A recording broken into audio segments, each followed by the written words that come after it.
Well, hello everybody. Welcome to the NBC Game of the Week. I'm going to try to do this using the setup that I use for payoff pitch in some other games, and hopefully it will work out okay. Let's see, I might need to move this down just a hair because it looks like that it's not going to show all this that I want to show. So there we go. Hopefully that will will be okay. Let's put this back like this. And I think that will work. At least I hope it will. All right. This is the NBC Game of the Week on Inside Pitch 1975. This game was played July 12th. It is the last game before the All-Star break. So on Tuesday there will be an All-Star game, but that will be recorded. I will pre-record that and do a premiere on it because I want to get the good quality to go on there. So best way to do that is to record it and go from there. So let's see how everything is showing up on the computer. Looks like I've got more room than I thought I had over there. So let's try moving this down just a hair and see what that does. That will do a little bit better, I think. Let's go. I think we can go even further down. I think that'll be even better, actually. See what we got here once we get it all in place. Hello, Doug. How you doing? Am I going back? I think I'm going the wrong way with this. Let me go up this way. I think I've got it backwards. That's what I wanted to do, was so I can get to show the other parts better. That's what I wanted right there. I think that's what I wanted right there.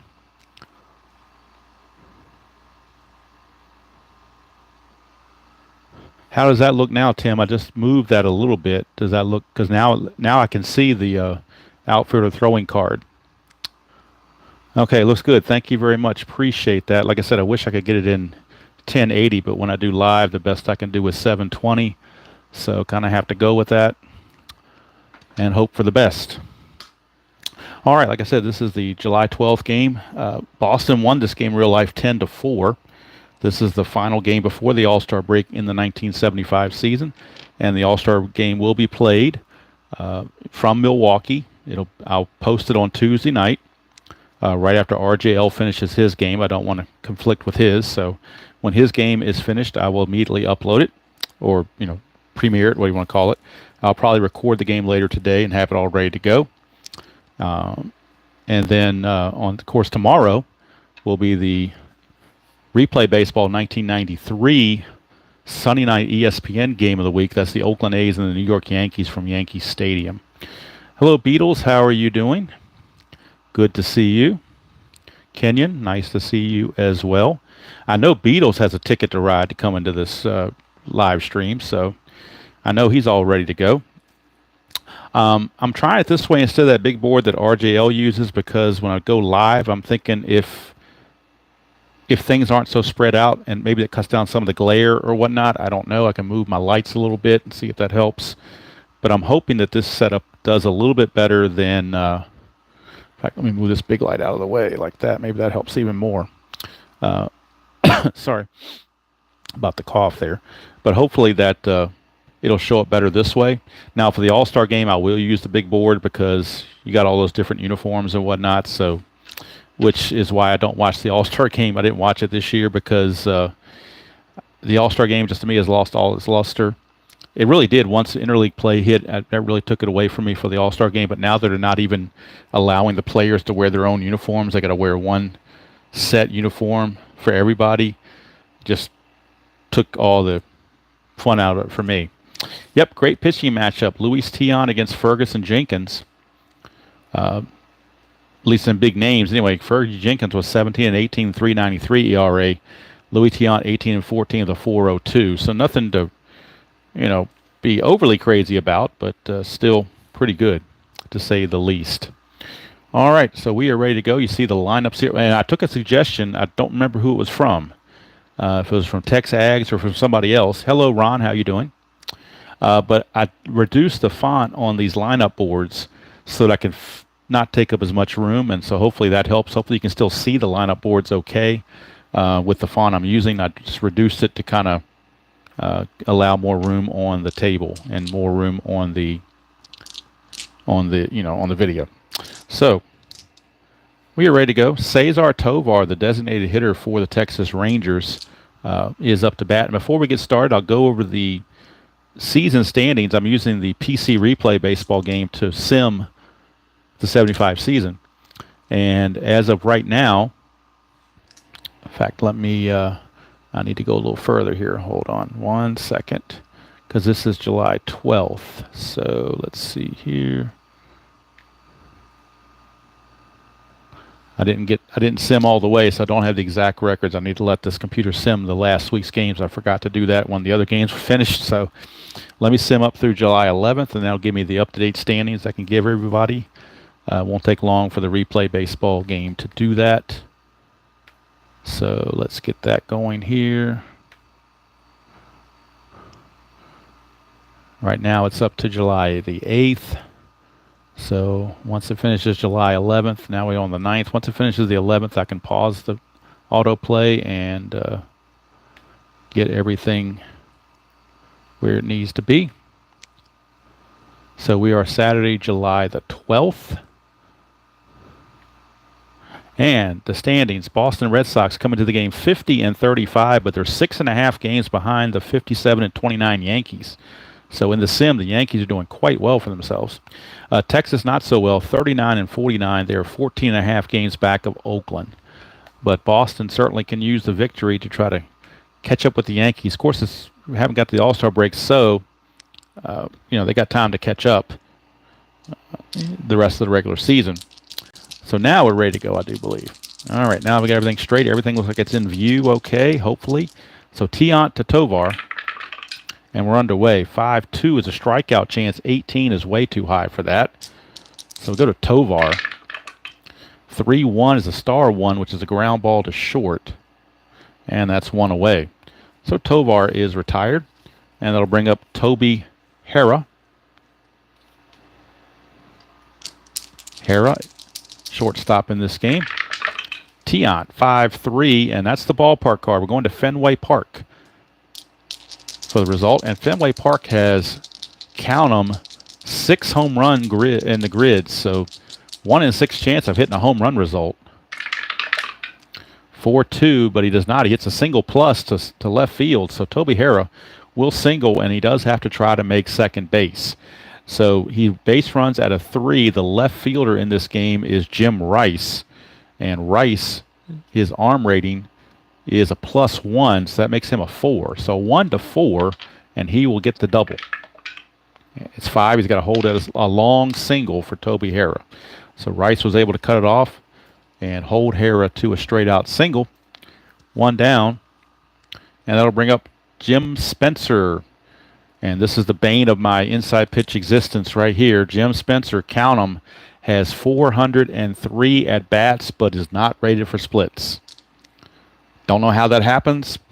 I know he didn't have very many against lefties, but if a guy has 400 bats, you got to split. You got to do splits. Sorry. I'm sorry. I don't care what kind of system you use. You got to do the splits. That's a faulty card right there. Very disappointing. I mean, I play the game because I like it. Still a great game, but that definitely frustrates me. Hello, Thomas. How are you doing? All right, strategy roll. Let me get off my split soapbox for now, and we'll go to the strategy roll. Let's see. Hara has an attempt of 3. That's a 15. Nothing happening. So Tiant to Spencer. 5-4, and that's a blank. So we go to Jim Spencer's card. 2-3, and that's a single to right field. So according to our board in Boston, this first to third on a single to right, you gain 2 because Carbo is in right field, not Dwight Evans. Carbo is. So we get a +2. Hara already runs at a 3, so that makes a 5. Anything other than a 6, well, actually, anything other than a 6, he'll make it. So it's 2, he will make it. So runners are at the corners now, as Jim Spencer singles to move Toby Hara to third. Runners are at the corners with one out. Tiant in trouble early for slugger Jeff Burrows. Burrows in right field for this game. Strategy roll again. 2. Let's see, who's at first base? It is Spencer. He has no attempt to steal, so nothing going on with the strategy roll. Infield still looking for the double play. 2-2 for Tiant. Strikeout chance is right here. 16. He is a 16, but the stadium takes away one, so Fenway Park saved his bacon right there. That would have been a strikeout, but the -1 from Fenway takes it away. So Burrows will get the swing. 4-4, and he lines it to third. This could be a double play. That's out number 2, and we look at our charts. Now, that's one thing I forgot to do. I thought I had all that stuff with me. I know I had this stuff with me, and now I can't find it. Must have put it back in here. Thought I had everything ready, and the charts were the one thing I was missing. So let me grab those real quick. They're handy right here. So a liner to third, I'll show it on the chart. A liner to third. Runner on, let's see, a liner to third base. Liners to third. Runner on first gets doubled off on a 1. Runner on third gets doubled off on a 3. So a 1 or a 3 means we have a double play. That's basically what that amounts to. 6, so everybody got back. So no double play, but there are 2 outs now. And that will send up Mike Hargrove. He's actually in left field today. He didn't play first base until a couple years later, but right now his primary position was left field because Jim Spencer got most of the at-bats at first base. Strategy roll, nothing happening. Tiant now, infield back to normal. Tiant, 6-6, that's a blank. We go to Hargrove. Hargrove, 6-2, and against a righty, that's a split. That's a single pass second base. That will score the run. Harrah will score 1-0 Texas. Let's see if Spencer can make it to third on an S4. He runs at a 2, but with 2 outs, it becomes a 3. To get from first to third on an S4, all you need is a 3, so Spencer will indeed chug over to third base. Runners are still at the corners. RBI single from Mike Hargrove, and the Rangers lead it 1-0 over Louis Tiant and the Red Sox here in the top of the first. So Tiant struggling early, and that'll bring up Lenny Randall. Hello, Hi Lai. How are you? And, of course, Robert. Thank you for watching from work. All right. Strategy roll for Tiant. Nothing happening. Tiant to Randall. 3-5, and that is a strikeout chance. That's a 9. He strikes out an 11. -1 from stadium's the 10. The 9 still fits, so Lenny Randall out on strikes to end the inning. But Texas strikes first with a run here in the top of the first against Louis Tiant. And we go to the bottom of the first. It is Texas 1 and Boston coming to bat against the venerable Ferguson Jenkins. And Bernie Carbo is in right field for this game, not Dwight Evans. So not sure. Maybe it's a day game after a night game kind of thing. I don't know. But Bernie Carbo will be leading things off against Mr. Jenkins. 4-4. And against the lefty, that's a blank. So Carbo will get the swing. 4-2. It's a ground ball to second, and that's 1 away. Handled easily by Mike Cubbage, and there's 1 away. Here's Denny Doyle, second baseman. And RJL, I think Beatles is still here, so you might want to make sure you properly introduce yourself to Beatles eternally with a Beatles reference. Just saying. All right, 1-6 for Jenkins is a blank. We go to Denny Doyle. 3-1, that's a fly to center for out number 2.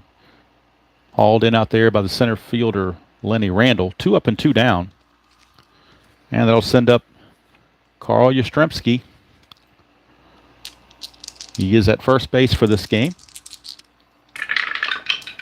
1-4 and a split chance against a left-handed hitter. That's a walk opportunity, and he will walk him.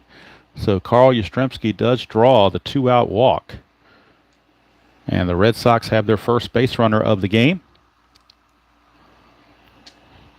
Yastrzemski has an attempt of 1, but nothing happening. And that'll bring up Rookie of the Year and MVP Fred Lynn. Jenkins, 1-6 as a blank. And ironically, in the next season, 1976, Jenkins will be traded to Boston for Juan Benitez and a couple of minor leaguers, I think. Fred Lynn, 5-3. It's a question mark 7. It goes to 18. That's a 7. That's going to be a double. Double to left field. A double to left field for Freddie Lynn. Let's see if Yaz can score. On the Texas chart, a double to left is a 0 difference. So the run rating for Yaz is a 3, but there are 2 outs, makes him a 4. So 1-4, and he will make it. Does not. It's possibly could be out. We'll go to the chart, and let's see. The outfield arm is in left field is a +1 for Hargrove. So on the chart, +1 means a 1-2. We go to that third chart. 3-6 he holds. That's a 2. So we're going to the throw chart, and this is where I need RJL to make sure I'm doing it correctly. But we do the result here with a +1 arm. A 1-2 takes us to this third chart. A 3-6, and he would have held. But we're over here now. So we're over the third chart. 1 means the lead runner advances, ball is cut off, and trailing runner is thrown out. 2 through 5, the lead runner is thrown out. And a 6 means it might be a rundown. Or it probably is a rundown. And it is a rundown. 6 means the lead runner advances. So Carl Yastrzemski will score. But caught between second and third is Jim Rice in a rundown. So now we go to the rundown chart. The base running rating of, I'm sorry, Fred Lynn, not Jim Rice. Fred Lynn, the base running rating of Fred Lynn is a 3. So in the rundown, that's a 2. And it says he's going to be out. So he's going to be out. Fred Lynn will be out on the,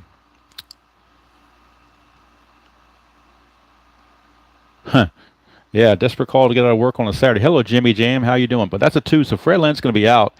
Let's see. We'll call it, if it's coming from left field and a cutoff, it's probably, a lot of times the first baseman will cover and cut that ball off. So I'm going to call it 7 to 3 to 5. Not that it matters, but that's what I'm going to call it. And that's the final out of the inning, but the run scored first, so the run does count. Yastrzemski crossed the plate before the tag was made, so the run does count, but that's the end of the inning. So we are tied at 1 apiece, and that's the one little section people think the base running, is the hardest part of the game, which obviously there is some learning curve on that. But once you get it, man, it just, the realism in it is just really, really awesome. So, okay, Roy Thurston Howell III will lead off for the Rangers in a 1-1 tie to start the second inning. Tiant, 1-4 is a walk chance. 16 is too high. Go to Roy Howell. 3-3. He's going to single to left field. So a leadoff single for Roy Howell. And his attempt is a 1. But nothing happening. So Howell won't go anywhere. And now Mike Cubbage steps to the plate. Infield halfway. 1-2 is a strikeout chance, but 10 is too much. Go to Cubbage. 5-4, that's a star line 1, which is a ground ball to short, possible double play. His double play is a 2, but Tiant adds 1, makes it a 3. The halfway makes it a 4. The pivot at second base is Denny Doyle. He's a 0. So 1-4, and we got a double play. And we do, so they turn it. It will go very easily 6-4-3. Tailor-made double play. And quickly 2 away. Bases cleared. Mike Cubbage hit into that double play. Here's Jim Sundberg, the catcher. Number 9 hitter. Tiant, 4-1 is a strikeout chance, but 18 is too much. Go to Sundberg. 3-1 is a ground ball to second, and Doyle will take care of it to end the inning. So the leadoff single doesn't amount to anything. And we go to the bottom of the second, still 1-1 here at Fenway. And of course on Tuesday night, the All-Star game will be played. I'll record it ahead of time and then premiere it But it will be played, and I will be using the big board like RGL uses for the All-Star game, so you can see all the colorful cards on display. But I'm trying this setup for the stream just to see how it works, see if it works any better than the other ones. I like to experiment once in a while and just try different things. All right, here's Jim Rice. He would have come to bat, but Fred Lynn got caught in a rundown and got thrown out. So he will lead off against Jenkins. 2-1 is a ball one on a wild pitch. 1-4 is a strikeout chance to a right-hander. He strikes out at 16, -1's a 15. 17 does not fit. So Rice will get the swing. 1-3 flies to right field. One away as Jeff Burrows takes care of that. And that'll bring up Cecil Cooper, first baseman. And actually, in this game, he's the DH. 2-5, and he's not tired, so there will be no single there. Cooper, 1-1, single to right field. There's a single there, though. So Cooper says, I don't care if you're tired or not, I'm going to get a single, which he did. So a one-out single to Cooper. His attempt is a 1. Nothing happening. So Cooper stays at first base, and that brings up Pudge, Carlton Fisk. Kind of unusual to hit him 7th in the order, but that's the way the lineups were presented. Jenkins, 6-3 is a strikeout chance. 10 would have got him, but the stadium takes away 1. It's only a 9 now, so the 10 does not fit. That's the second time that Fenway Park has saved somebody from striking out. Fisk, 5-1, no fly to right field for out number 2. So he's still out, but he doesn't get the ding of a strikeout. And that'll bring up the Rooster, Rick Burleson, number 8 hitter. Rick Burleson. Strategy roll, nothing happening. Jenkins, 5-1 is a range play. I think it's the first range play of the game. Burleson, 2-4. It's a single past second base, but it may not be if the second baseman, Cubbage, can take care of it. He is a 3 range. 3 range for Cubbage. And he can't get it. It's going to get through for a base hit, S4. And the running rating of Cooper is a 2, but with 2 outs it becomes a 3, and that's enough to get him to third base. So the 2-out boost will get him to third base.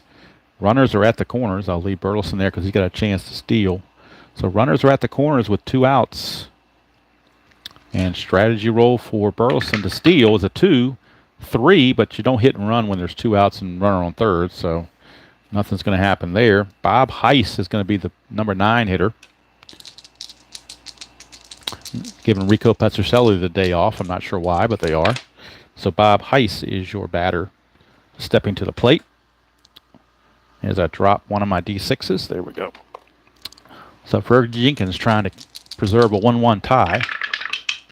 3-2 is the ballpark card going to Fenway Park with its 6 home runs. But Heiss has no home run power.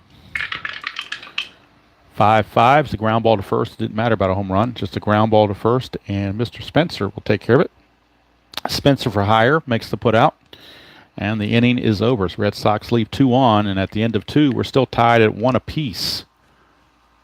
Hello, Salvador America. Hope Mrs. America is doing well.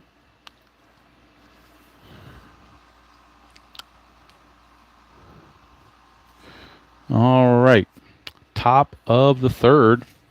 El Tiante back out. And we're back to the top of the order, and Cesar Tovar, designated hitter. Tovar grounded to short his first trip. 4-3, and that's a walk chance, and that will be a walk. So Cesar Tovar does what a good leadoff man does and get on base. By hook or by crook, this one with a walk. And Tovar has a 5 attempt to steal. 12, nothing's happening. So the infield is halfway for Toby Hara. Hara singled and scored his first time up. Tiant, 4-6 is a blank.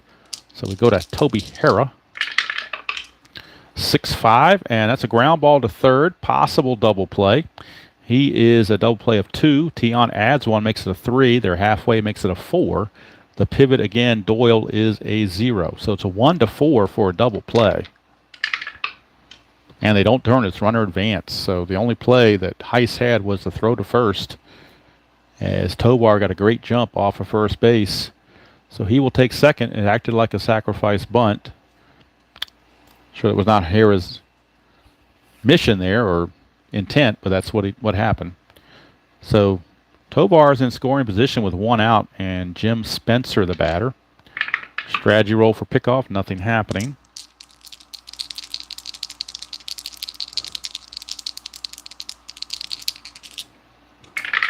Tiant, 3-3, range play at Fenway. So we're going to Fenway for a range check. 4-5, that's a ground ball to second.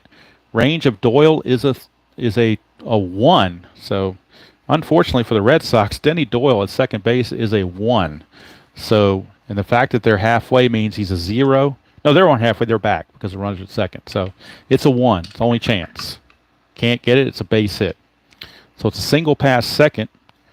Runner at second. Tovar runs at a 4. To score on an S4 from second, all he needs a 2, so he will score. Jim Spencer with an RBI single. And just like that, the Red Sox find themselves trailing again 2-1. RBI single from Jim Spencer as Denny Doyle's lack of range came back to get him. Spencer has no attempt to steal, but we will check for pickoff chances as Jeff Burrows steps to the plate. No 20s, nothing to worry about. Infield still halfway. Burrows line to third his first time up. Tiant, 3-2, and that's a straight-up home run chance on Tiant's card. He's an 18, but that is a 20. Talk about catching a break, Mr. Tiant. You sure did. 90% chance of a home run, and he found the 10% that didn't fit. But he's not out. He still gets a swing, but he got saved a 2-run homer there. So Burrows, 2-2, he's going to fly to center. Boy, big difference there. But those evil D20s, that is out number 2. At least Texas thinks they're evil. Boston thinks they're wonderful.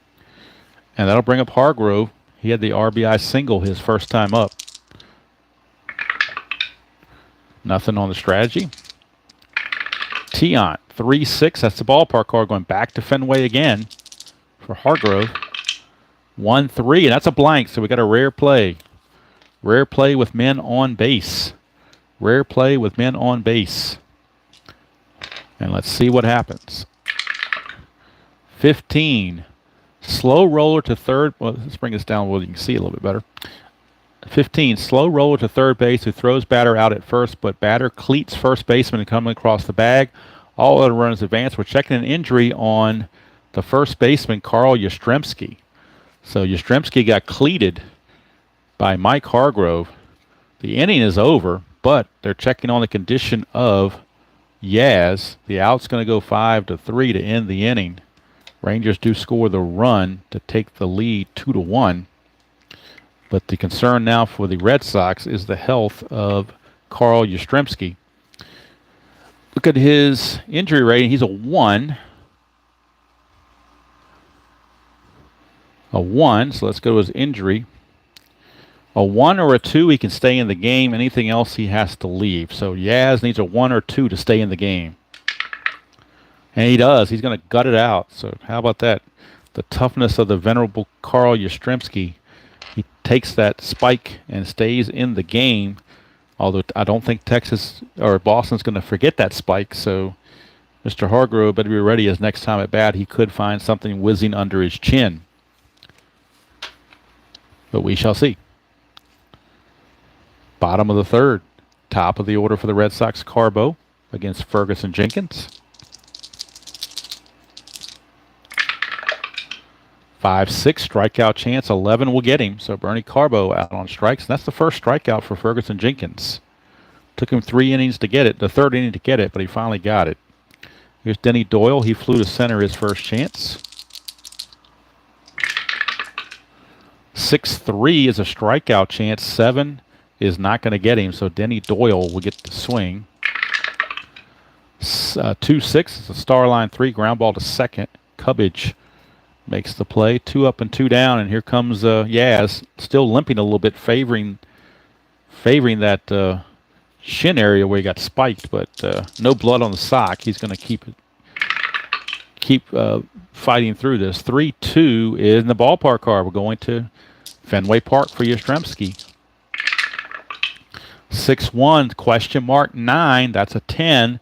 So that will be a double for Carl Yastrzemski. So Yaz gets some revenge with a 2-out double for Carl Yastrzemski. And now that I bring up Freddie Lynn, strategy roll for Jenkins for a pickoff upcoming. No 20. So here's Fred Lynn. Lynn doubled to drive home Yastrzemski his first time up, but then was caught in the rundown and thrown out at third. Jenkins 6-4, and that's a straight up home run chance. He's a 15. That's a 9. Can RJ all say it? Kaboom! It's a 2-run home run for Fred Lynn. And talk about exacting some revenge. A 2-run shot. 2-run shot on that straight up 6-4 from Ferguson Jenkins. The 9 fits well within the 15. It's a 2-run shot for Freddie Lynn. That's why he's the MVP. And that's why the Red Sox now lead it 3-2 over the Rangers. And here comes Jenkins. 2-4. Oh, he just missed another home run chance. He's actually got 2 home run chances straight up on his card. That's pretty dangerous. 2-4 is a blank, though, so you got a break there. Rice, 5-5, flies to right to end the inning. But 2 runs come in on the 2-run homer by Freddie Lynn. And at the end of 3 complete, it is Boston 3 and Texas 2 here at Fenway. So Louis Tiant gets a reprieve and gets the lead back. His job is to hold it. I can't do kabooms like RJL. That's his thing. I got to come up with my own home run call of some sort. I just don't know what to do yet, but we'll figure it out. But I figured since RJL was here, I would do kaboom just for him. All right, here's Lenny Randall. 4-1, strikeout chance 17, too much. We go to Randall. 2-1, ground ball back to Tiant. Easy play. 1 away.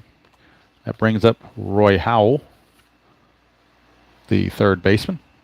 Roy Howell singled and was raced on a double play his first time up. Tiant, 4-2. That is a walk plus to a lefty, so that will be a automatic walk there with the numbers on the plus. So Roy Howell will draw the walk. He has an attempt of 1. But nothing happening. So that'll send us to Mike Cubbage, second baseman. Infield halfway. Cubbage did hit into a double play his first time up. 6-3 is a home run question mark. 1-2 that fails. So Cubbage, no chance for a home run. But he will swing. 2-6. Star 5 is a fly to left. Put away out there by Rice. 2 down. And Mr. Howell still at first base. Here's Sundberg, the catcher. Grounded to Denny Doyle his first chance.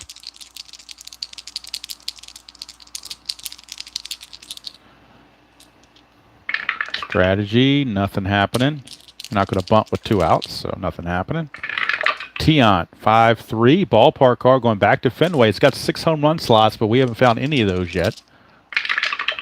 Or did I just jinx it? 5-3. No, we found another rare play. How about that? 5-3 is yet another rare play with the bases, with people on base. So we bring in the chart for the rare play with people on base and roll again. We get a 32. It says with less than 2 outs, shallow fly to center. Well, there's already 2 outs, so they're not less than 2 outs. So let's see what it says here. Now, I believe that if it says if play does not apply, re-roll in the chart. So since there's not less than 2 outs, we're going to re-roll this. 15. We just had 15. He's going to get cleated at first base again. Batter is out, but again, Yastrzemski gets cleated once again.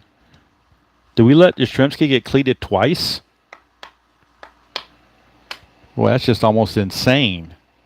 Sundberg is out 5-3 to end the inning, but Yastrzemski may not be able to survive a second cleating. This could be pretty bad. He's a 1-2 to stay in the game. And this time he's got to come out. So this time he succumbs to the second cleating. That's why it's a rare play, I guess, because you get cleated twice. That's pretty rare. But since there were less than 2 outs, the first roll did not apply, so you re-roll, and that's what happens. So now I got to get another first baseman in the game for the Red Sox because Yastrzemski is injured. Let's see who can play first base. Well, their main first baseman is playing DH right now, and that is Cecil Cooper. And if you move him to first base, you lose your DH. Anybody else can play first base. The only other player that can play first base is backup catcher Bob Montgomery. So I'm going to have to put Bob Montgomery in at first base.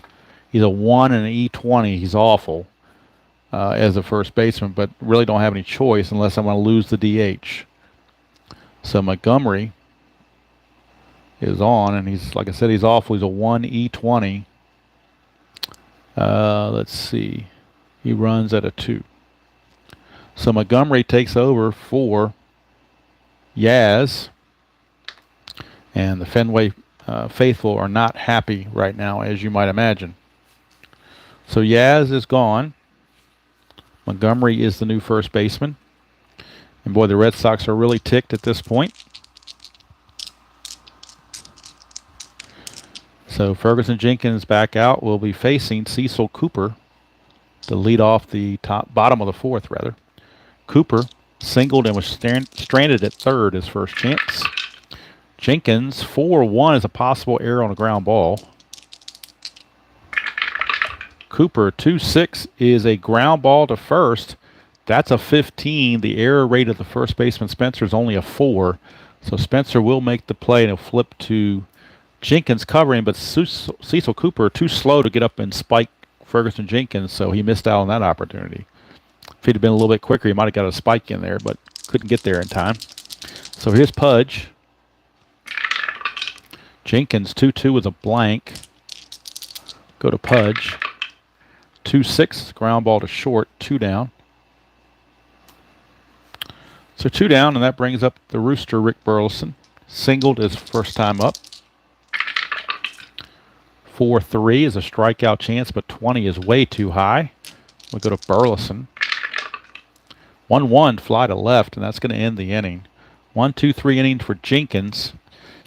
Go to the fifth. Red Sox still lead it 3-2. But the Fenway crowd is still murmuring about those double spikes on their hero, Carl Yastrzemski. So still got 5 innings left, so payback can still come into play. Tovar will lead it off. Walked and scored his last time up. Tiant, 4-5. Another walk chance. 9 will be too high. No walk there. Tovar's got to earn it. 2-5, he does not. He grounds to Denny Doyle for an easy 4-3 putout. 1 away. Tovar retired for Toby Hara.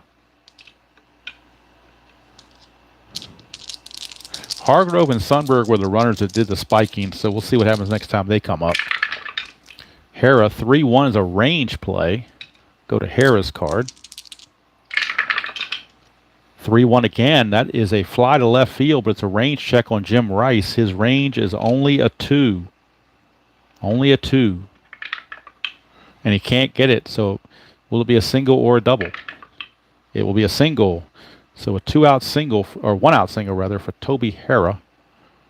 And since Rice couldn't get to it, which in left field was kind of strange because there's not a whole lot of ground to cover out there, but he must have been daydreaming. And now strategy roll is a 3 for Hara. Nothing happening. So Hara will stand pat at first base for Jim Spencer. And for Spencer, he is 2 for 2. Couple of singles. And a run batted in. Tiant, 6-1. That's a double question mark pitcher result. Against the lefties, a 1-7 is a hit, but that's an 8, so no hit. No hit. Spencer, 5-3. Ground ball to second, possible double play. He's a 2. Add 1 there is a 3. They're halfway, makes it a 4. The pivot is shortstop. Burleson, he's a 0. 1-4 is an inning double play. And they turn it. 4-6-3 to end the inning. So if the Red Sox can't get back at him physically, they will get back at him by just winning the game, I guess. So we go to the bottom of the fifth. Still 3-2 Red Sox. Jenkins back out. We'll be facing Bob Heiss. And then the top of the order, Carbo and Doyle. Jenkins. 2-1. Ball one on a wild pitch. 1-3. That's a strikeout chance. 10 is way too high. Heiss will swing. 5-6. It's a ground ball to third. Easy play over there by Mr. Roy Howell. One away. Order flips over to Bernie Carbo. Jenkins 1-1 is a blank. Go to Carbo. 2-2. It's a ground ball to second. And easy play for Cubbage. 2 up and 2 down. And that'll bring up Denny Doyle. Doyle is 0 for 2. 6-1, and against a lefty, that's a blank. Doyle, 1-2, ground ball to short. Easy play for Toby Harrah, and it's a 1-2-3 inning for Ferguson Jenkins. He is now retired 7 in a row. After the home run from Fred Lynn, he has retired 7 in a row to try to calm things down. Score remains 3-2 as we head to the 6th. And Louis Tiant back out. He can face 31 batters. He has only faced 21, so he's still good to go. Jenkins can face 30. He's only faced 20. So they're both in good shape fatigue-wise.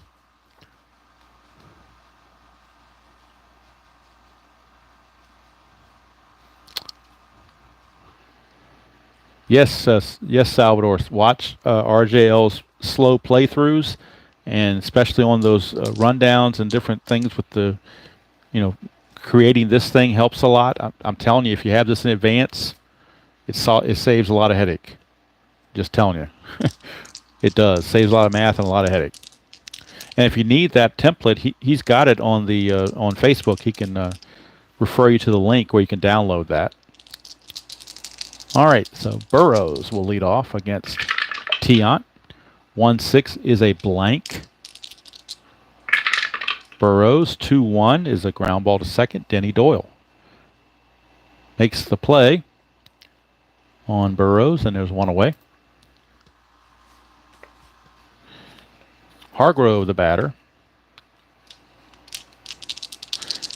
Once we get to the 7th inning, that's when I can start looking at maybe doing some pinch hitting and so forth. Through the first 6 innings, I want to kind of keep it the way it is. 3-6 is the ballpark score going back to Fenway. We've yet to hit a home run result, despite being 6 of them there. 3-6, we still don't hit one. It's a ground ball to second. Denny Doyle is there again, 2 up and 2 down. So can't hit any of those 6 home runs that are on Fenway Park. Going to bring up Lenny Randall. He's 0 for 2. Tiant, twist and turn. 1-1 is an error chance. Randall, 3-2. That is a fly to left field.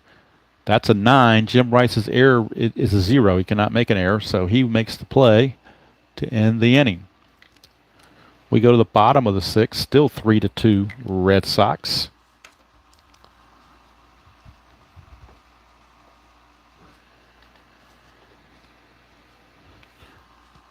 Salvador, I believe that it's like InsideSportsGames.com or something like that. If you just Google Inside Pitch Baseball, it'll come up. And you can go to their website and you can download for free those two. I think they still have it for free. Those 2008 World Series teams with the not for free. I think for $7. It's a trial thing for it used to be $7. I don't know what it is now. I haven't been to the website in a while, but it used to be for $7. You get the rules and the 2 World Series teams from 2008. But it could have changed. I haven't looked at the website lately, so I don't know. All right, so Bob Montgomery for his first at bat since taking the place of Yaz. Now, if Montgomery gets spike going, that would be something else, wouldn't it? Jenkins 2-5. He's not tired, so there's no single there. Montgomery 4-2. He's going to single right there. So Montgomery comes in, doesn't miss a beat. Yaz reached twice, and now Montgomery has reached. He's 1 for 1. So that third position in the batting order is 2 for 2, single, double, and walk, and 2 runs scored. Montgomery is a 1 for a steal, but that's not happening. So here's Freddie Lynn. He had the big 2-run homer his last time up. He has doubled and homered against Jenkins. 1-4, that's a walk chance, and he wanted no part of Freddie Lynn, so the walk will be issued to Lynn, but now there's 2 on with nobody out. And this is where Ferguson Jenkins could be running into trouble. Bullpen activity for the Rangers has picked up a little bit as they will start to loosen out there. They have right-hander Mike Baksick is loosening in the pen. Rice is up, nobody out. Strategy roll, nothing happening. Jenkins, infield looking for 2. 4-2 is a potential walk. That's an 11, no walk. So Jim Rice will swing. 1-6, a pop up to first, infield fly rule in effect as Spencer makes the catch for 1 away. That will bring up the designated hitter, Cecil Cooper. So Cooper, seeing what he can do. Strategy roll for pickoff. Nothing happening. Jenkins to Cooper. Double play gets him out of the inning. 2-5, he's not tired, so we go to Cooper. 4-6, it's a ground ball to first, possible double play. Now you don't get any bonus with the infield being halfway when it goes to first base, so we're strictly using these. He's a 1, pitcher is a 0, so it's still a 1. The pivot is shortstop Hera, he's a 0. So this has to be a 1 to be a double play. Otherwise, best they could do is a fielder's choice. It's a 2, so it is a fielder's choice. And let's see, Fred Lynn actually. Yeah, he gets the force on Fred Lynn at second base. So it's going to go 3-6. Fielder's choice. Cooper's at first. Montgomery goes over to third. So runners are on the corners with 2 outs. And Pudge Fisk is up there trying to get some insurance runs for the Red Sox. Strategy roll again, nothing happening. Jenkins to Pudge. 4-3, strikeout chance, 19 too high. Go to Fisk. 3-2, and it's a question mark 8. Goes up to a 14. That's a 2. It's going to be a base hit. Base hit to center field for Pudge Fisk. That will score Montgomery. And let's see if Cooper can make third or not. On Texas chart, single to center going first, third is a -2.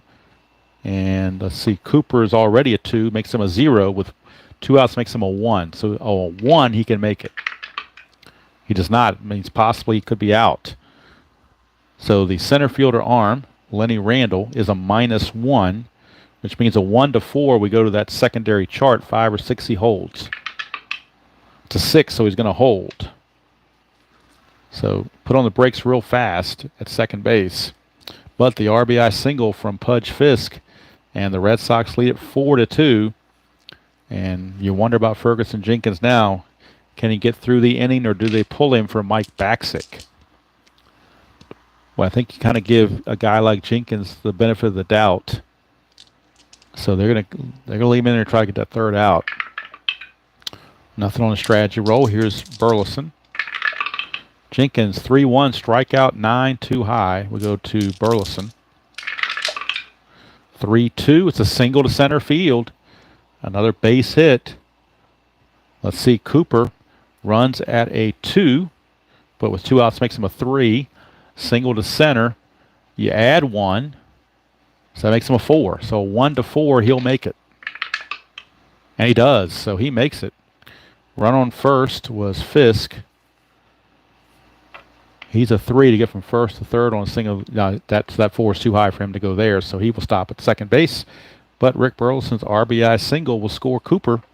2 runs in for the for the Red Sox. They now lead it 5-2, and that's going to be it for Mr. Jenkins. Maybe went with him 1 batter too long. He is going to come out of there. And Mike Baksick, the right-hander, will be on for the Rangers. 75 season, he was 1-2 with a 3.71 ERA. So Ferguson Jenkins responsible for 5 runs across the board already. Plus, he's responsible for both guys on base. But they might get out of it because Bob Heist, the number 9 hitter, is due up. Nothing on the strategy. Baksick to Heist. 3-1. Home run question mark. Right-hander 1-19. That passes, but Heist has a 0 home run chance. So no home run opportunity, but he will swing. 6-2. He's going to ground to short, and the inning's finally over. So close the book on Jenkins. He gives up 5 runs in 5 2/3 of an inning. So not exactly a stellar outing at all. And after 6 complete, Boston seemingly in charge, 5-2. But this is inside pitch, so no lead is safe, as someone once said. Tiant will be the beneficiary of the 3-run lead, and he'll be facing the bottom of the order, Howell, Cubbage, and Sundberg. We are in the 7th inning, so now if I see somebody that might need pinch hitting for, we can go for it. I don't know if the Rangers have a whole lot on the bench that's any good. Fergosi's pretty good, 262. Greaves pretty good, 276. But after that, Smalley's only 228. Pruitt, the backup catcher, is only a $176. And Cardenas or Cardenas is only 235. So not like they got a whole lot on the bench, but they might go there at some point. Right now, Roy Howell is going to lead it off. He is singled and walked. Tiant, 3-3, range play at the ballpark. So we're going back to Fenway for a range play. 5-4, and that's a star 5, which is a fly to left. That's the range of Jim Rice. Rice is a 2. Can't get it. Is it a single or a double? It is a single, so it's a leadoff single for Roy Howell. And Howell is 2 for 2, including a walk. Strategy rolls are now off, so no worries about steals or any of that stuff. But he does reach on the failed range play. And that brings up Mike Cubbage. 224 hitter. They could consider pinch hitting for Cubbage, I bet. And they could always bring in Roy Smalley to play second base. That's what they're going to do. They're going to pull Cubbage. Cubbage is 0 for 2, including hitting into a double play. So they will go with the guy with the highest average on the team that's still on the bench, and that is Jim Fergosi. Fergosi, who is an average of 262. Actually, no, it's Grieve. They're going to go with Fergosi. They're playing a hunch. They're not going to do. They want to save Grieve because he's the only outfielder left. So they're going to use Fergosi to pinch hit. And then Smalley will come in the game to play second base. So Smalley will also be used at second base. We need to pull Smalley and put him in at second base going forward. And his defense is a 313 and a 0. Cubbage was a 311 and a 0, so they're pretty identical. And they both had a 3-run rating, so very similar players. But Fergosi stepping in to try to see what he can do.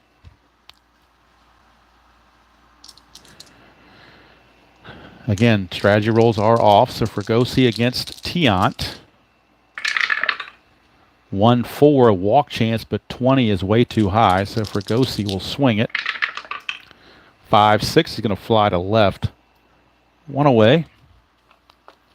And coincidentally, Tom Grieve on a 5-6 would have also fly to left. He had the same result on his card, so tit for tat on that one, and we saved the guy with better average for later. So maybe it worked out. Here's Sundberg. He's only a 199 hitter. So they're going to pinch hit for Sundberg with the aforementioned Tom Grieve. And then Ron Pruitt will come in and catch. Rangers got to try to do something quickly to get back in this game. And this is their attempt. That will leave Cardenas or Cardenas, however you want to pronounce it, as the only player remaining. So Pruitt will stay in the game to catch. The pinch hitting will be Grieve.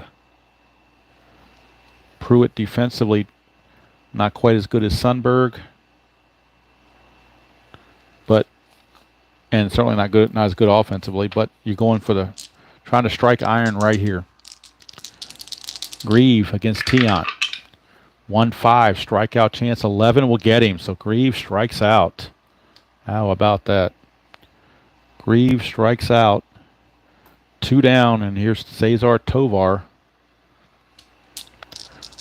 Howell still at first, and now 2 away. 5-5 is a walk chance. 2 will walk him, so that's going to put 2 on. And now Tiant's got to be careful. Getting close to fatigue, but not quite there yet, but he's getting there. So the Red Sox might be looking at getting the bullpen stirring a little bit. Toby Hara is your batter, and you got some lefties coming up. So they have left-hander Jim Burton in the bullpen, loosening for the Sox. And if Tiant doesn't get Hara, they may be looking at bringing in the lefty to face Spencer, because Spencer is 2 for 3 in the game. So let's see what happens here. Tiant to Hara. 6-4. It's a hit by pitch chance. He is a -3. He's a 1, so the -3 takes care of that. No hit by the pitch, but he did come inside. Could have been trying to get payback for those spikings. Here's Hara, 4-5. That's a single past third base for Toby Hara, and that's going to be it for Tiant.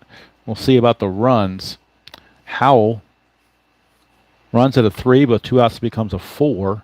And score from second on an S5, you got to have a 5. So he does not score. It's going to load the bases. Was not far enough away for him to score it. So bases are full of Rangers. The tying runs are all on base with the big guy, Jim Spencer, coming up. But that's going to be all for Tiant. They will go to a lefty out of the bullpen, Jim Burton. But again, the fallacy in this particular player card for inside pitch is Jim Spencer is not ready for splits. So bringing in a lefty does not hurt him at all. He says, bring it on, buddy. I'll take him on because I got all my qualities and nothing's going to take away from me. So Burton will be on. Bases full of Rangers. There's a Ranger on every saddle. Tying runs are on base here in the top of the 7th. Burton looking to get that final out against Spencer. 5-1's a strikeout chance. 15 is too high. We go to Spencer. 5-6. That's a double to left field, and you wonder if he'd have been ready for splits, whether he would have gotten that or not. It's a moot point at this point because he's not ready for splits, and we go with what he has. That is a 5-6, which is a double to left field. This could clear the bases and tie the game. These runs are all charged to Tiant. Howell and Tovar will score automatically. Toby Hara at first base runs at a 3 with 2 outs. He becomes a 4. The double to left is a 0. So 1-4, and we got a base clearing double. It's a 5, so he's got to hold up. The double will be good, but the tying run cannot score. As Hara has to stop at third base, but 2 runs are in to make it a 5-4 game. And Burton will come out. He's going to face 1 batter, and that's going to be it because you got the big right-hander Jeff Burrows coming up, and they want to bring in a righty to face Burrows. So Jim Burton, this is 1975, remember, not current, so you don't have to face 3 batters. So they're going to bring in right-hander. Boy, who do they want to bring in this situation? You almost could bring in your closer in this situation because it might be a closing situation to get out of. They're going to bring in the best they have, Jim Willoughby. They're not messing around. They've got to get out of this. So Jim Willoughby is your new pitcher for the Red Sox, as he is going to try to get that final out and keep the score in favor of the Red Sox.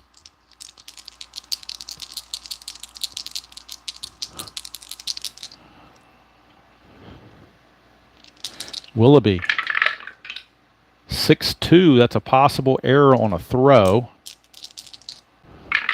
Burrows, 2-4. That's a single to center field. Single to center field. That will score the run. Hara to tie the game. The question is, can Spencer make it from second? He runs at a 2 with 2 outs, becomes a 3. Single to center. You add 1, makes him a 4. There will be no error on the throw because that's a 13, so there's no error there. But a 1-4, and we get a 2-run single, and Texas will take the lead. And they do. So Texas Rangers, a 2-run single from Jeff Burrows. The Red Sox bullpen implodes, and the Rangers pick up their 4th run of the inning to take a 6-5 lead. Like I said, Inside pitch, the game is never over, as RJL will attest to. And here comes Hargrove. Strategy rolls now back on. Nothing there. We go to Hargrove, or Willoughby to Hargrove. 4-3. That's a blank to a lefty. So we go to Hargrove. 3-4, and that's a ground ball to third to finally end the inning. Rangers send 8 to the plate. 4 of them score. It's a Abraham Lincoln 4-score inning. And we go to the 7th inning stretch with the score Texas 6 and Boston 5. And who'd have thunk it? Who would have thunk it? 7th inning stretch time. Stan sings "Take Me Out to the Ball Game" if you like. I'm not singing. I did that once, and I'm not going to do that again. It might fall under FCC regulations to get fined for something like that, so I'm going to refrain from that and just stick with what I got. But I will do the stretch just to stretch for a moment. Hello, Dwayne. How are you doing? Good to see you. So as RJL will attest, the game is never over in inside pitch. And it's still not over because the Red Sox have 3 more at bats. So, all right. So now let's do some cleanup here. Pruitt is the new catcher. Smalley is the new second baseman, just so we don't forget that. So we come over here. Pruitt is now the second baseman. The catcher rather, and Smalley is the new second baseman. Okay. So just so you know, Cubbage and Sundberg are no longer in the game. All right. Those 2 moves, as it turned out, had nothing to do with scoring. In fact, the Texas Rangers had the first 2 guys out. So all this rally was with 2 outs. Go figure. All right, so now actually Tiant can be the loser in this game. Baxic is the pitcher record along with Tiant at the moment. All right, Carbo. Going to lead it off and see what he could do now. We maybe look at the Red Sox bench, see what they got going on. See if they want to do any pinch hitting, but I think right now you're going to stick with Carbo. Baxic 3-2 is a range play. We go to Carbo, although Carbo is 0 for 3. 5-3 is a single to first, but it's a range play, so it's not a guaranteed hit. Jim Spencer at first base is a range of 4. And he takes that hit away and flips to Baxic covering for the first out. So Carbo can't buy a break. 3-1 put out by Spencer. Hello, Bernard. How you doing? Hello, Mike. Utah Mike. How are you doing? I understand that, Mike. I made that statement earlier that that's the one fallacy in the game, that he probably would not have gotten that double. In fact, he might have been pinch hit for, but he had a good average, so I left him in there. But he would have had a lot less chance of getting a double if he had been carded correctly. But that's, you can't have everything. No game is perfect. Here's Denny Doyle. Baxic to Doyle. 3-3 is against the lefty. It's a strikeout chance, but 18 is too high. 5-6 is a single to left field for Denny Doyle. And if you look at that from a stratomatic perspective, you could say, well, he wouldn't have gotten that if it had been off the pitcher card. So each game has their little idiosyncrasies. Now Bob Montgomery. Strategy rolls are still on, so it is a 3 to actually a 2 to get a jump. Can't do it. So Bob Montgomery, who's in there for the injured Yastrzemski, steps to the plate. Baxic to Montgomery. 6-6 is a blank. We go to Montgomery, who is 1 for 1 on the game. 4-1 is going to fly to right field for out number 2. In case somebody came in late, Carl Yastrzemski playing first base was spiked twice on the same, 2 different occasions on the same rare play result where a runner spiked him coming down the first base line. He survived the first injury check, did not survive the second injury check. So the Red Sox have been playing this game a little bit on the fuming side, but they haven't done anything about it at the moment. All right, so here's Freddie Lynn. Nothing on the Havoc. Freddie Lynn's having a great day. He's doubled, homered, and walked. 1-5 is a wild pitch. 12 is too high, so it's just ball 1. Baxic again. 6-1 walk chance. That's a 9. So again, they don't want to mess with Fred Lynn. So he'll draw the base on balls. But now they're going to send it up to Jim Rice. That's no prize either. Although Rice is 0 for 3 on the game. So Baxik's got to be careful. Nothing on the havoc. 2-out hit here from Rice can get Rice could give the Red Sox back in the game. 6-1 is a walk chance. He'll walk instead. That'll load the bases. So the Red Sox have loaded the bases on the Rangers. All this with 2 outs, much like the rally that the Rangers had was with 2 outs. Same thing is happening here. Bases are loaded, 2 outs for Cecil Cooper, the designated hitter, with the bases loaded. Now, if you're the Rangers, do you go to a lefty out of the pen? I think you have to. Look at Cecil Cooper. He's got a 0 home run against lefties, 19 against righties. You can't afford a grand slam. So Baxic will be lifted, and the Rangers will go to a lefty out of the bullpen, and they will go to left-hander Jim Umbarger. Jim Umbarger, the lefty, will be coming on. His one job is to get Cecil Cooper out. Now the question is, do you pinch hit for Cecil Cooper? Which is certainly a viable chance. You got a lot of right-handers on the bench. So let's see. But Cooper is a .311 hitter overall. Maybe not so much against lefties, but still a pretty good hitter. You do have Dewey Evans sitting over here if they want to go that route. Any Red Sox fans in the game or in the chat, should I pinch hit for Cooper with Dewey Evans in the situation against the lefty, or do I let Cooper hit? First person that comments, I'll go with it. But I'm flexible. I can understand. I could see either move happening. I'm thinking about letting him hit, but there is a possibility of pinch hitting with Evans. But I may save Evans for Heiss. So we're going to let Cooper hit, and we're going to save Evans for maybe Bob Heiss when he comes around. So Cooper will hit for himself against the lefty Umbarger. Strategy roll, nothing happening. Bases loaded, 2 outs, bottom of the 7th, 6-5 game, but Boston looking to one base hit could reclaim the lead.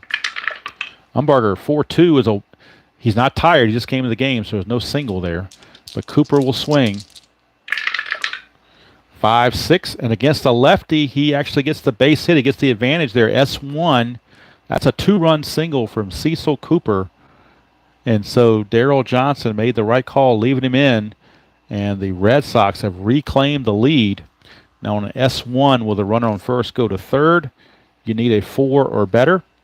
And Rice runs at a 3, but with 2 outs, it becomes a 4. So we got runners on the corners. A 2-run single by Coop. And the Red Sox reclaim the lead. It is now 7-6. And Umbarger fails miserably. And now you got Pudge Fisk coming up. Do you let Umbarger pitch to Fisk? No, you're not. So they're going to pull Umbarger after 1 batter. Again, this is not modern baseball. You can limit him to 1 at bat, 1 batter faced if you like. And let's see who they're going to go to. They're going to go to right-hander Stan Thomas. So Stan Thomas is on, the right-hander, as he tries to get Carlton Fisk. Strategy roll. Nothing happening. Thomas to Fisk. 1-4 blank. Go to Fisk. 3-2. That's a question mark. 8 against a right-hander goes to 14, but that's a 15. Had that been a lefty, had Umbarger been in the game, that would have been a triple for Fisk. But by bringing the right-hander, he missed it, and it's simply going to be a fly to center field. So, boy, that was a huge move, bringing in the right-hander to get that final out, and Thomas did the job. But the Red Sox pick up 2, and we go to the 8th inning. Score is Boston 7 and Texas 6. So far, a very entertaining game on this last game before the All-Star break. And for anybody that came in late, I will be doing the All-Star game on Tuesday night. I'll record it and upload it and do it as a premiere, and we'll upload it right after RJL finishes his ticker on Tuesday night. Then I'll upload that All-Star game. Let's see, Jim Willoughby will be in to face, he can face 9 batters, he's only faced 3. So he'll be facing Lenny Randall to lead it off here in the top of the 8th of a 7-6 Red Sox lead. Willoughby, 5-3, strikeout chance, 4, got him. So Lenny Randall, a tough 0 for 4 with 2 Ks in this game. That'll bring up Roy Howell. Now Willoughby is the pitcher record along with, I believe, Baxick. See, 1-4 is a range play at the ballpark. We have not had a home run check on Fenway Park yet. 3-2. Now we do. Home run to center field. Home run to center field. He's an 11. That's a 12. Boy, how close can you be? No home run, but it is going to be a range check of the center fielder, Freddie Lynn. His range is just a 3, which to me is kind of low. He made so many spectacular plays. You would think his range would be a little bit higher than that, but it's only a 3. So let's see if he can make the play or not. If he doesn't, it's a double. He does make the play. Crashing into the wall out there in center field. He hauls that in and saves a double. Nice play by Freddie Lynn. Brings up Roy Smalley. His first at-bat since coming in the game for Cubbage. Willoughby, 5-5. Switch hitter, blank. Strikeout plus to a righty, but Smalley is a switch hitter. Go to Smalley, 6-5. Star 1. It's a grounder to first. And Mr. Montgomery will make that play unassisted to end the inning. So Willoughby does his job. And we go to the bottom of the 8th. It is still 7-6 Boston. Stan Thomas only faced 1 batter, so he's definitely still good to go to stay in there. We will get a pinch hitter for, well, we may not get a pinch hitter for Heiss because he's a 5 rated defender for range, so we'll have to consider that. If you take him out, you lose some good defense over there. Although Petrocelli's a 4 and an 8. Boy, that's a tough call. Depends on what Burleson does, maybe. Maybe that depends on what's going on here. All right, Thomas to Burleson. 2-6, strikeout chance 17, too high. 4-6, ground ball to second, 1 away. 1 down. Now Heiss is 0 for 3. They're going to go ahead and pull him and use Dwight Evans as a pinch hitter. And they'll bring in Petrocelli to play third base for the 9th inning. So Heiss will be out. Petrocelli is the new third baseman in the 9th. But Evans, he has a better average than Rick Miller does, so they're going to use Dwight Evans to pinch hit. Rick Miller's only a $194 despite being left-handed, so they're going with the best average they have, not worried about righty-lefty at the moment.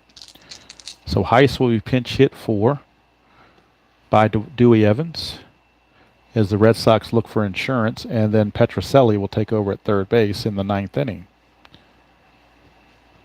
His range is not as good. He's only a 4 versus a 5, but his error rating is better, 8 versus 13. So kind of tit for tat there, I guess. But they're hoping Dewey Evans can do something. Hello, Joel. How you doing? Stan Thomas, 4-2, strikeout chance 4, got him. Well, Dwight Evans really had no chance on that. So that's out number 2. And now Petrocelli will stay in the game to play third base. So that brings up Bernie Carbo. And actually, Dewey Evans is going to stay in the game, I think, to play right field. And they're going to move Carbo to left and take out Rice. I think that's what they're going to do after the inning's over. 2-1 ballpark card going back to Fenway for Bernie Carbo. 5-3 is another rare play. Can we spike the first baseman again? If I get a 15, but this time nobody's on base, so it's a different set of results. We are under the bases empty chart, so we won't get that spike thing, hopefully. 32 says grounder to second base who throws in the dirt, making the first baseman scoop the ball. Resolve play using a range check for the first baseman to see if he scoops it. Well, unfortunately, with the injury to Yaz, the first baseman is Montgomery, whose range is only a 1. So if this is not a 1, it's going to be an error.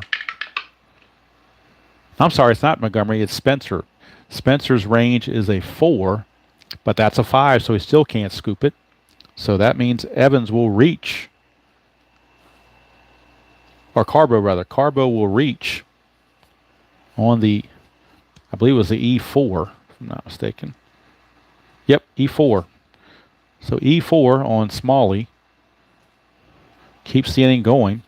And here comes Denny Doyle.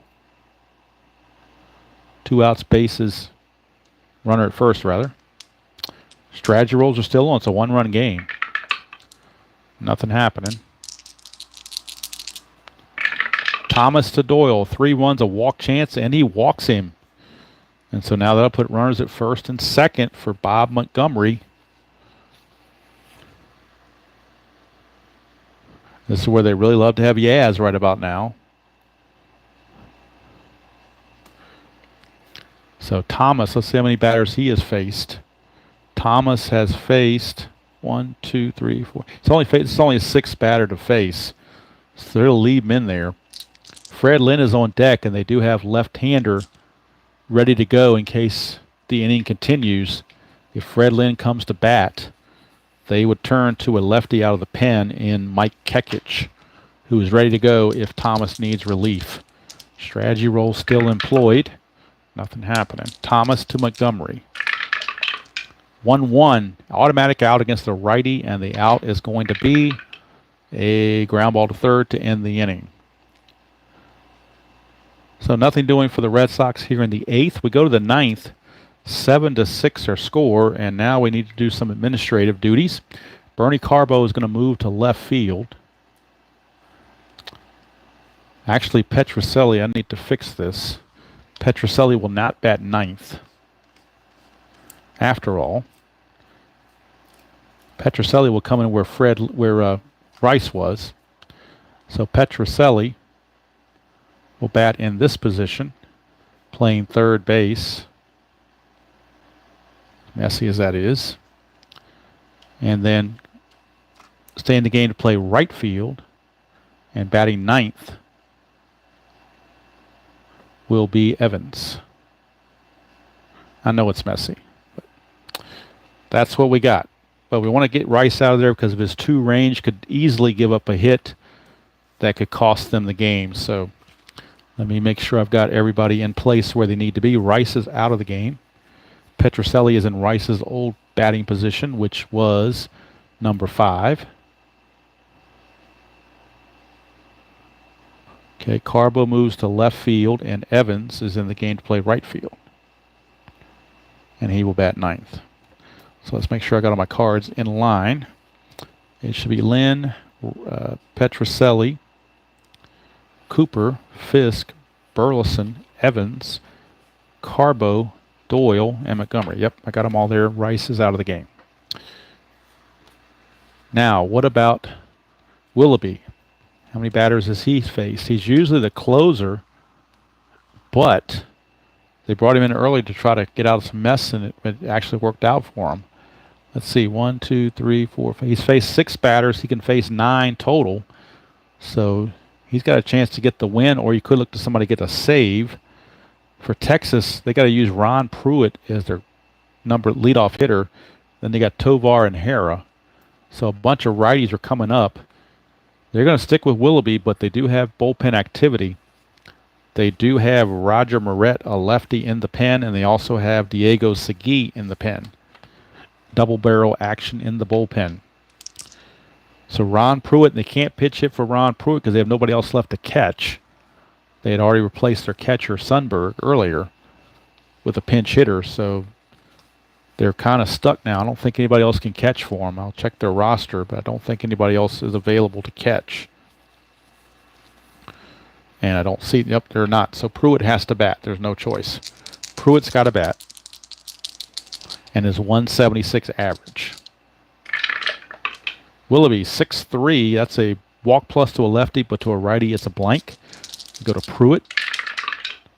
1-1. Look at that. Pruitt's a 176 hitter. We found a 1-1, and that's a single to pass third base. And as someone once said, what? Did you expect a 1-2-3 ninth inning on inside pitch?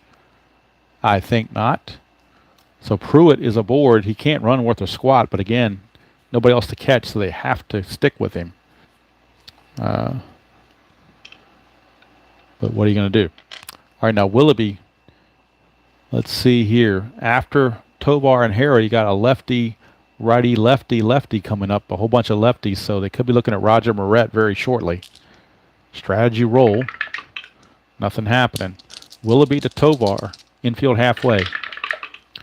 6-2. Possible error on a throw. Tovar. 2-3. It's a liner to short. 7. Let's see if that's an error on Burleson for the throw. It is. Burleson has an error rating of 9. So trying to double the runner off, he makes the throwing error. So let's do the throwing error. And I believe, RJL can correct me, but I believe that negates the potential to throw him out. I believe the error overrides that. So it's a liner to third for out. I'm sorry, to short for out number 1. But then the throwing error is going to move Pruitt. He's going to get to second base on the E6.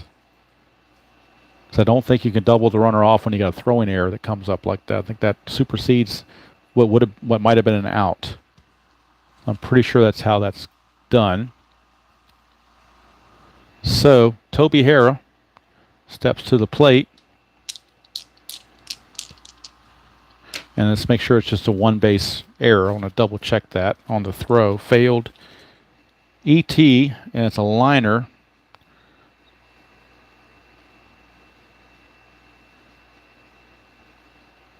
It says one base error, so no chance for a two base error, just a one base error. So now Toby Harrah is your batter.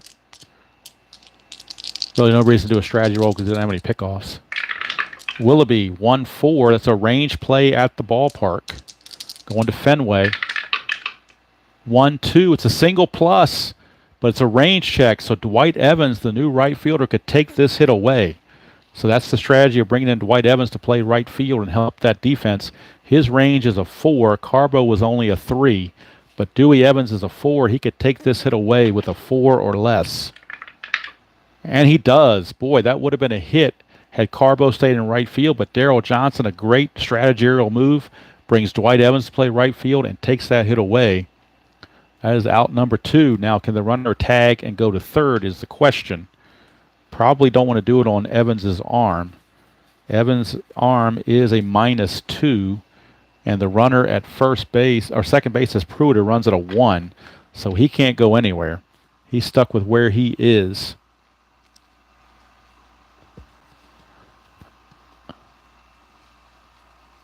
So 2 down, and now you got Big Jim Spencer, Mr. Non-Split Jim Spencer, who is 3 for 4 in the game with that big double his last time up.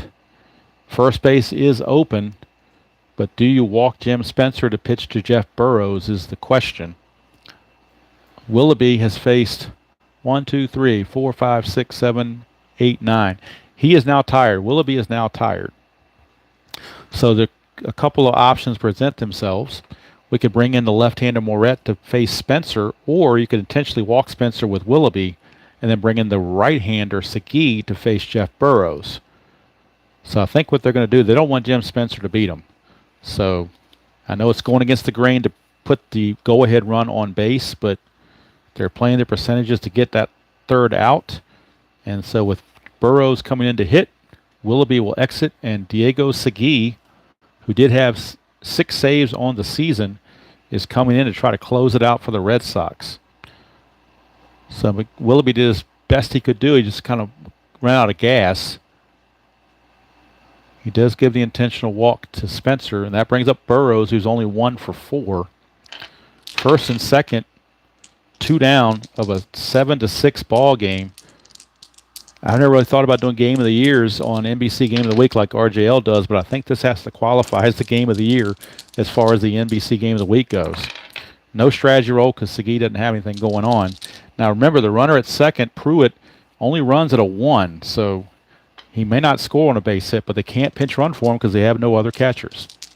And inside pitch does not rate anybody else as a catcher. That Smalley and Randall were rated as Strat as a catcher, but inside pitch is not showing them as a catcher. So got to stick with who we have. Here's Segui. 5-6. That's a wild pitch. 10. It's a possible pass ball. Possible pass ball. Carlton Fisk pass ball ratings of 5. That's the best you can have. 1 through 5, he stops the ball. If it's a 6, it gets past him. It's a 1, so he does block it. Ball 1. Fisk keeps everybody in check. Segui, 4-3, strikeout chance 14, got him, and the ball game is over.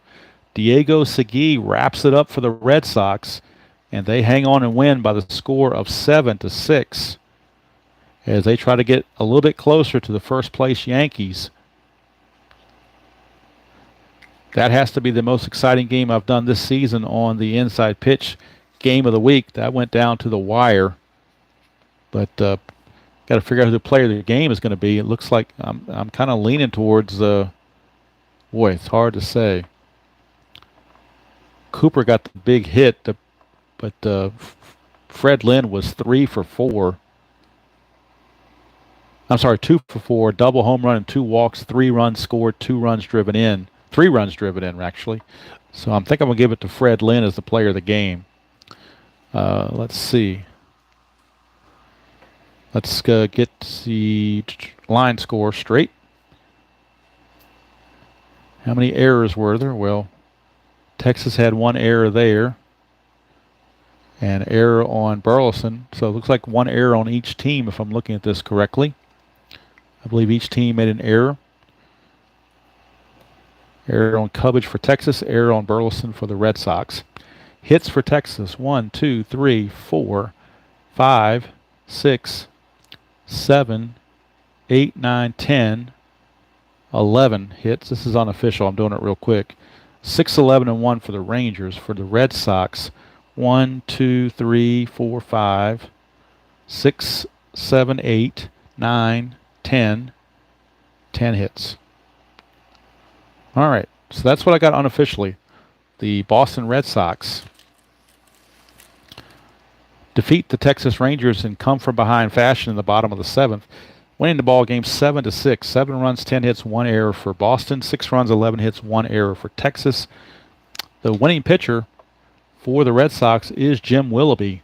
The loser is Mike Baxick, and Diego Segui, striking out Jeff Burrows to end the game, gets the save. So I hope you enjoyed that presentation of Inside Pitch 1975 style. Tuesday night, I'll be uploading a recorded version of the All-Star Game, so be sure to tune in for that. I will do that probably around 9 o'clock Eastern or whenever RJL is finished his stream. I'll be immediately hitting the upload button for the All-Star Game. I'm going to record that probably later today or Sunday. I haven't decided which. Speaking of Sunday, ESPN Sunday Night Baseball will be broadcast right after RJL finishes his stream tomorrow, and that will be the Oakland Athletics against the New York Yankees on Replay Baseball 1993. And then sometime after the All-Star Game, then we'll be doing the next Yankee game against the Chicago White Sox in the 2022 Payoff Pitch Yankee Replay. But that's going to do it from here. The Red Sox seesaw battle gave up 4 in the 7th, but Cecil Cooper, the big blow, the 2-run single, did it for him in the bottom of the 7th off of the lefty Jim Umbarger, but the runs were charged to Baxick, which is why he takes the loss. Evans coming in made a big contribution in right field, took a hit away on a range play, so that was huge, putting him in right field, and kind of saved the day, so to speak. So, don't forget tonight, Robert, RJL, will be having his 2016 Inside Pitch game, and that will stream roughly around 7:30, I believe it is. It's going to be Seattle against Houston, so get the trash cans out. Taiwan Walker against Doug Fister. So we may hear, I don't know if RJL has any trash can sound effects that he can use, but you may run into that. We'll wait and see. That's going to do it from here, though. Had fun. I want to go ahead now and get my stuff set up to record the All-Star Game so I can have that ready to go Tuesday night, and also get my stuff set up to record the Yankee-Oakland game on Replay Baseball. My score sheet, in case you wanted to see it, it's a mess. It's hieroglyphics. I don't claim to have great penmanship, but all the information is there. Red Sox won the real game 10-4. They had a much tougher time this time, winning it 7-6. And with the victory in Replay Baseball, who's doing the PC replay, is doing the simming of this. The Red Sox improved to 51-35. They are now 6 games behind the Yankees as we go into the All-Star break. Actually, one more game than the All-Star break, but they're within striking distance, so not a foregone conclusion that the Yankees are going to win. Oakland is 5.5 ahead of Kansas City. Those are the American League races. Pittsburgh's got a big jump on St. Louis, 10-game lead over them and 10.5 over Philadelphia. Cincinnati with a 6.5-game lead over the Dodgers. So that's the way that the pennant races are going in 75 based on the PC replay simming those. And, of course, we will do the playoffs once we get to that point in the season. Yes, there will be trash cans. Good to hear. All right. Thank you, everybody, for stopping by and spending part of your Saturday with me. I'm not going to have a more exciting game in 75, I don't think. This one will be hard to top this one, I'll just say it that way. So until next time, enjoy playing whatever game you choose to play, however you choose to play it, and I will see you all down the road.